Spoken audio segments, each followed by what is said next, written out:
bien, donc allons-y. Première question, en fait, je vais poser les deux, parce que ça peut être drôle, pourquoi pas. Quel adolescent étais-tu et quel adulte seras-tu? Ah, quel adulte je serais? Je ne suis pas encore une adulte. Ah, ça commence, hein. Quelle adolescente j'étais? C'était compliqué. C'était compliqué l'adolescence. J'étais passionnée par plein de trucs. Je faisais 20 000 activités, j'ai fait de l'équitation, j'ai fait de la planche à voile, j'ai fait du théâtre, plein de choses. Mais sur le plan des relations avec les autres, c'était très compliqué.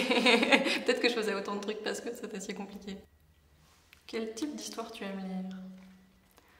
Oula, alors un peu de tout en soi, ça peut aller de Tolkien à des romans policiers ou bien à Jane Austen. Voilà, un peu de tout à partir du moment où le livre que je lis à un certain moment est différent du livre que j'avais lu juste avant et que je lirai juste après. Et ben je te retourne la question. Hein. Qu'est-ce que je lis? Ouais. J'ai tendance à lire ce qu'on me prête.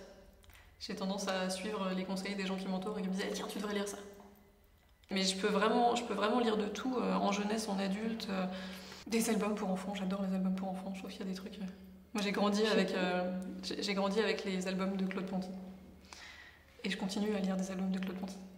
Il a nourri mon imaginaire et aujourd'hui, d'une certaine manière, si quand je me mets derrière mon ordinateur, je me dis tout est possible, tout peut arriver, c'est aussi à cause de Claude Ponty ou grâce à Claude Ponty. Est-ce que tu écris?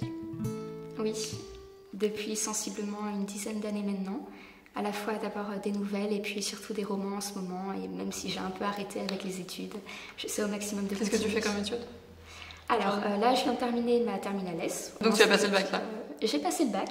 Et t'as eu les résultats? Non, c'est quand les résultats? Voilà, et bah il y a une heure. Il y a une heure, c'est ça. Et alors? Et bah très bien, donc voilà, je suis contente.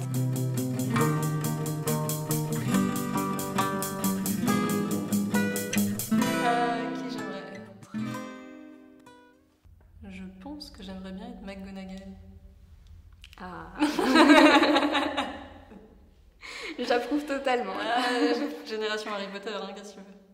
Je pense qu'on a tous plus ou moins grandi dans tous les sens du terme avec. Ouais, mais donc c'est un univers qui m'est hyper familier et qui m'est très proche. Parce que je vivais ce qu'ils vivaient au même âge. Enfin, tu vois, il y avait un côté, toutes ces problématiques en dehors de tout l'aspect fantastique, toutes ces problématiques d'ado. Elles faisaient écho aux miennes. C'était pas du tout culte à l'époque. Et j'ai vécu le bouche à oreille dans la cour du collège. C'est-à-dire que je me souviens très très bien du jour où j'ai découvert Harry Potter. J'étais au collège, il y avait des espèces de coursives. Une amie arrive en sens inverse, et elle avait le nez dans un livre, je lui demande tu lis quoi?